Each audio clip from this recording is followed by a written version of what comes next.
조금 전 비대위에서 혁신을 발표하기 직전까지 의원님께 어떠한 사전 연락이나 문의가 없었는지 합의되지 않았던 그 인사안 통과시키겠다는 문자를 받았습니다.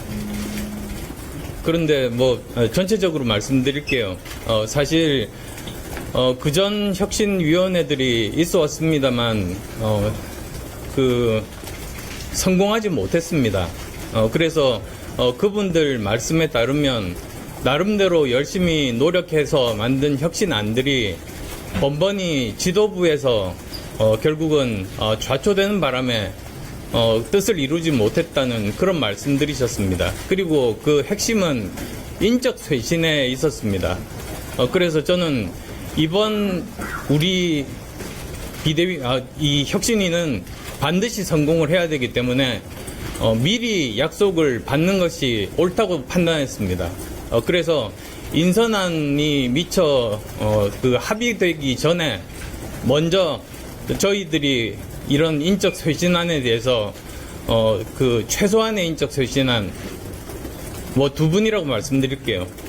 에 대해서 인적 쇄신안을 비대위에서 받을 수 있겠는지 그 의사부터 먼저 타진을 했는데 주말 동안 여러 번 이렇게 의견을 나누면서 결국은 받지 않겠다는 그런 답을 들었습니다. 그래서 만약에 그렇다면 제가 혁신위를 할 이유가 없다. 그리고 또 그렇게 해서 만약에 제가 혁신위를 한다고 하더라도 그게 받아들여지지 않으면 실패하고 우리 당에는 더 큰 해가 될 거다. 이런 판단을 하게 됐습니다. 지금 방금 말씀하신 인적 쇄신 예산 부분이 저희가 예상하는 그런 기술로 그런 분들이 어떤 기술을 말씀하시는 건가요? 지난 대선 기간 동안에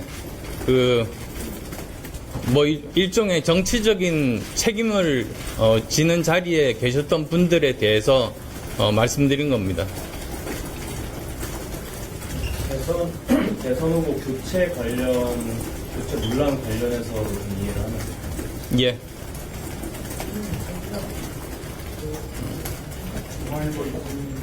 오늘 말씀하셨던 인적 쇄신 합의라는 게 이번 비대위 인사, 상무위원장이나 대책위원장 이런 쪽은 그쪽이 아닙니다.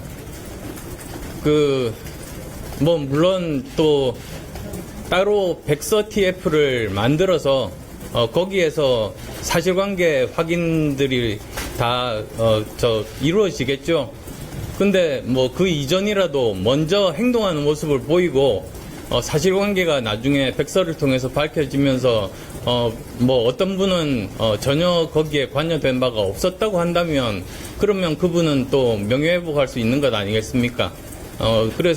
그런데 그 전에 중요한 것은 혁신위가 맨 먼저 국민들의 신뢰를 얻기 위해서는 저희들이 제시한 이 인적 청산에 대한 부분 그것이 먼저 행동으로 보여져야지 진정성을 의심받지 않을 수 있고 우리 당도 다시 살아날 수 있다 이렇게 판단했습니다. 그쪽에 계세요. 한국경제신문 이슬기입니다. 그 인적 청산의 공통선에 대해서는 어떤 부분을 제시하시는지. 그 부분은 그냥 상상에 맡기겠습니다.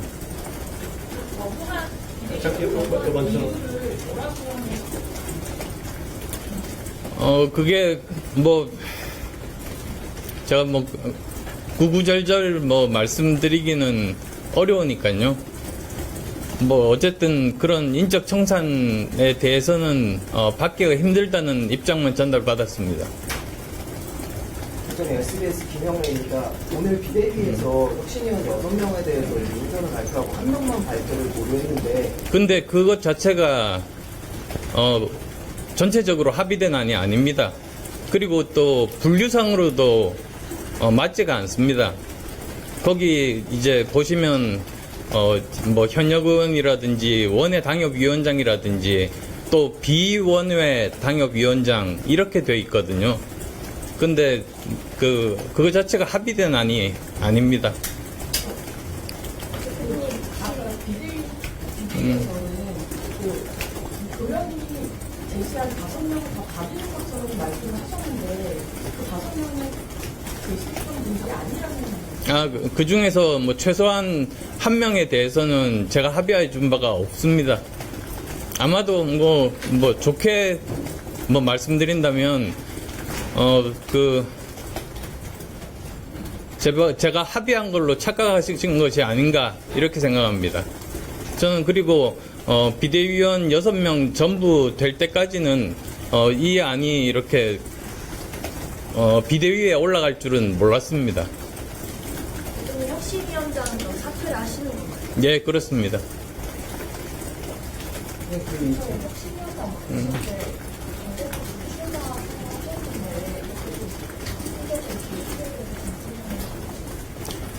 처음 혁신위원장을 맡았을 때, 당에서 거의 정권을 부여받았다고 생각했습니다. 근데 이제 구체적으로 안을 들어가 보니까, 그렇지 않았다는 걸 이제 이 대화 과정에서 알게 됐던 거죠.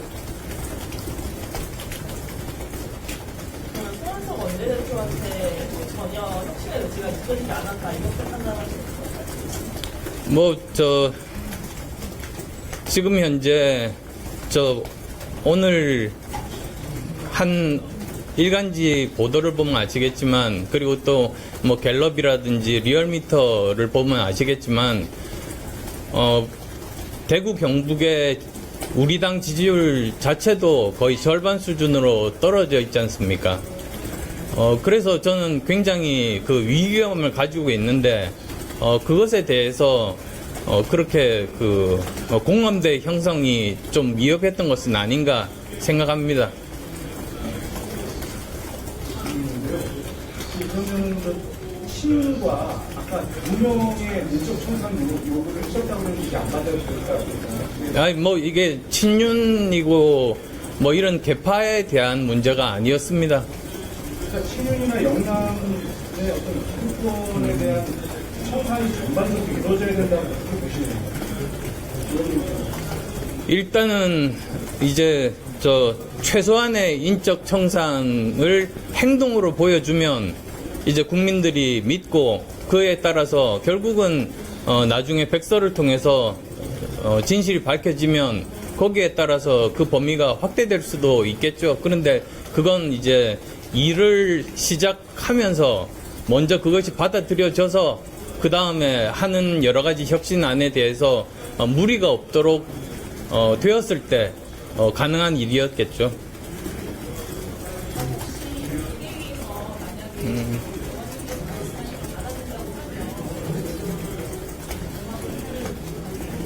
뭐 지금까지 여러 번 이렇게 이야기를 나눴습니다만 결국은 뭐 저 가능성이 없는 그런 시도라고 결론을 내렸습니다. 한 언론에서 이제 위원장님이랑 송 비대위원장이 한 수도권 초선 의원의 인선을 놓고 좀 갈등을 빚었다 이런 기사 보도도 그거는 사실은 아닙니다. 그래서 인선에 대해서는 사실은 서로 합의가 되는 사람으로 하자 이런 것이 모여졌습니다. 저는 그렇게 오히려 저한테 정권을 달라고 할 수도 있었겠습니다만 저는 서로 합의되는 사람으로 하자고 했던 이유가 그래야지 또 비대위에서 저희 혁신안이 원만하게 통과될 수 있을 것 아니겠습니까? 그런 의도에서 이렇게 정했던 겁니다.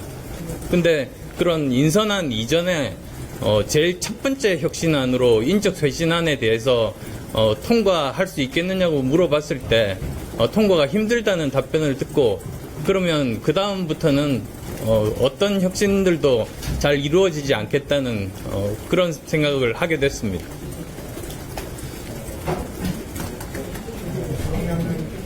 그러면은 지금 조금 전에 비대위에서 인적보상 발표를 하기 전부터 발표하기 전부터 혁신위원장이 안 해야 되겠다라고 생각을 하고 제가 이미 어제 말씀드렸습니다. 이렇게 된다면 저는 혁신위원장 맡기 힘들다고 이미 분명하게 제 입장을 밝혔습니다. 예. 비대위에서 이렇게 합의 없이 인선을 발표한 이유가 뭐라고 생각하세요? 저는 모르죠. 저기 왜 그랬는지 물어보십시오. 마지막 질문 받겠습니다. 인적 쇄신 의지를 계속 이어갈 생각입니까? 그건 지금 현재 많은 국민들이 지금 원하고 계시다고 생각합니다. 그런데 뭐 그 범위를 그렇게 아주 많이 확대할 생각은 없습니다.